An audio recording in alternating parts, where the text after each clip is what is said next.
Hey everyone, thank you so much for joining me today. So today I have some really fun cards to share with you using overlay foils. I'm going to be using the Deco Foil Transfer Gel Duo, but if you have the Crafters Workshop Tacky When Dry Gel Medium, that works exactly the same way. Any tacky glue will work for this technique. I'm going to be using Brutus Monroe overlay foils. So again, these are created by Deco Foil, but they're different to a normal foil in that they're still transparent. So you're just going to add that kind of holographic effect over the top of what's underneath. Now, I previously shared a video where I did some ink blending and then added an overlay foil over the top. But for today's tutorial, I'm going to show you what it looks like when you do tone on tone. So in other words, you just add the gel medium and then add the foil and you get some really pretty results. I'm going to be using that stencil from A Colourful Life Designs. It's one of my favourite from the release for February. It's called 9 Flowers. And I've got a panel of cardstock from Gina Designs in Plum Punch that I've already cut down to be about 3 3/4 by 5 inches. Now, to use the transfer gel, you're going to apply it like you would with any kind of stencil paste. It's got a very creamy texture to it, a bit like a stencil butter. And I'm just using a palette knife just to apply that through the stencil. You want to make sure that it's as smooth as possible because you don't want any lumps and bumps showing through the foil. And I'm just going to then pop any excess back into the pot. I've used my Sizzix tool as well just to help me get a nice smooth coverage. And then I'm going to peel the stencil off away from me. This is the best way to remove a stencil when you've applied any kind of paste. I'll then wash that straight away along with my tools. I don't want any of this to dry on my equipment. And while that panel is drying, we'll then start creating our second panel. So for this card, I'm going to use the Altenew Enchanted Beginnings stencil and embossing folders set. This is perhaps my favourite stencil and embossing folder for creating wedding cards or engagement cards. It is so pretty. And so I'm just going to line up my stencil with the edge of my card panel. This card panel is just white cardstock that I've cut down to 5.5 inches squared. And because this is such a large opening on a stencil, to apply the transfer gel, I'm not going to use a palette knife, but I'm going to use a sponge instead. So you may have seen me use this technique when I'm using gilding flakes, but just using a bit of a sponge, a palette knife just to push the gel medium into the sponge. This is basically just a tacky glue, really. You kind of have to think of it like that. So you have got multiple ways to use the product. And I'm then just going to pounce the sponge just so that I can see where the gel medium is. And then I'm going to smooth it out with the sponge as well. I find that it's just easier to see it like that because it does dry really quickly when you're applying such a thin layer. But you want to make sure that you've covered all of the areas within that stencil. Again, I'm going to remove that stencil, remove the cardstock from my tacky mat and make sure I wash the stencil before it dries. And then as soon as it's dry, you can go ahead and add your overlay foil. So I'm going to add the foil that's called Magical Halo, and you can see it's really pretty. It's got lots of iridescent stripes across it and it's going to look really pretty on the wedding dress. Now, as you can see, the foil folds around my hand one way, but when I hold it the other way, it stays fairly straight. So the way that the foil needs to be applied is the way it folds away from you. So that's the way you want to place it down. It is a little bit tricky to tell on these, so if you're not sure, make sure you do that test with your hand. I'm then going to apply pressure to transfer the foil really well. I decided to add my shim actually inside my cutting plates because my bottom cutting plate is very warped and marked. So this is just a way of protecting that white cardstock. And then once I've ran that through, I can peel off that overlay foil and you can see the wedding dress outline there with that overlay over. It's really pretty. So I'm now going to emboss it while I've got the die cutter machine out. And this just really makes it look incredible. If you've got any kind of embossing folders and you want a very subtle white on white effect, this is just a great way of adding an extra layer to make it really special. And I just felt this really captured a wedding dress beautifully. So yeah, I was really pleased with how this turned out.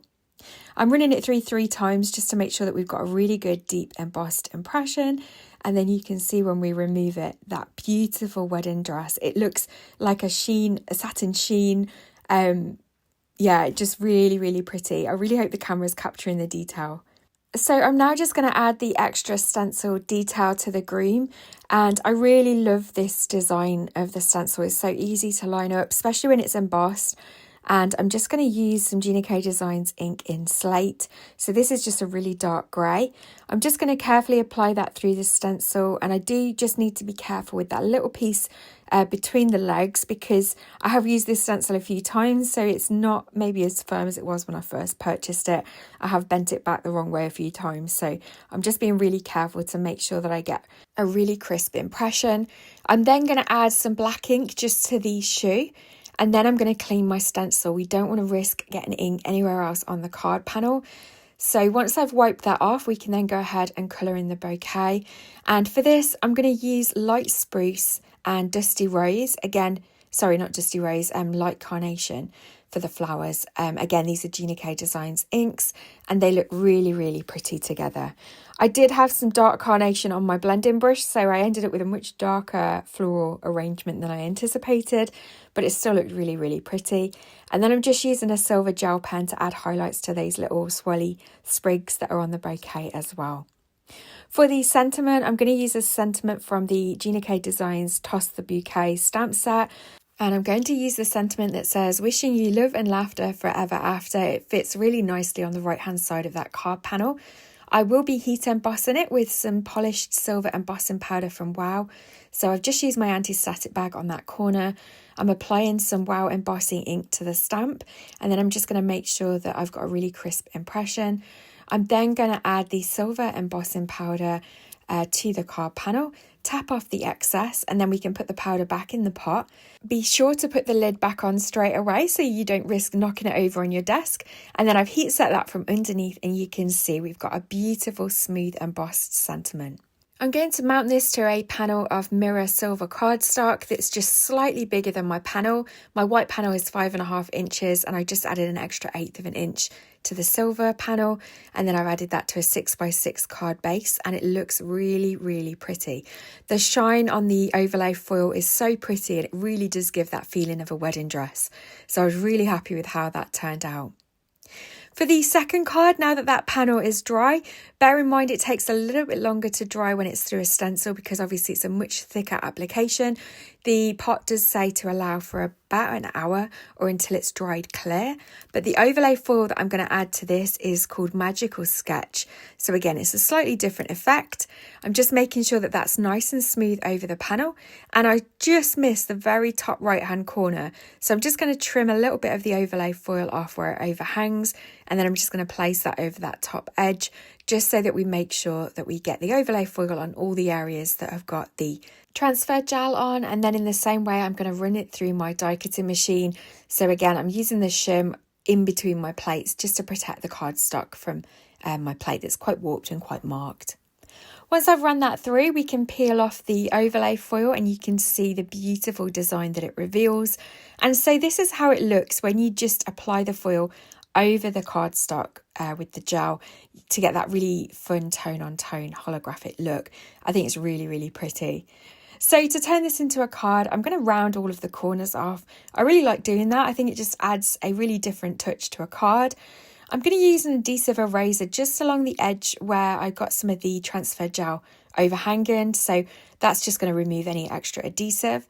I'm going to add some foam tape on the back. I'm using a little bit of thin tape that I've got at the moment because I've run out of normal tape. So I'm waiting for a delivery. And then once I've peeled off that backing tape, I can stick it down.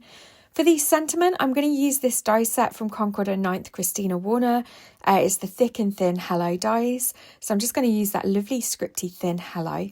I've got some holographic cardstock, which I've just ran through my Spellbinders mini Scout die cutter machine. And I've already die cut a few more of these in white cardstock off camera, stacked them all together just to give it a little bit of dimension. And then I'm just going to add some glue here and add that holographic layer over the top.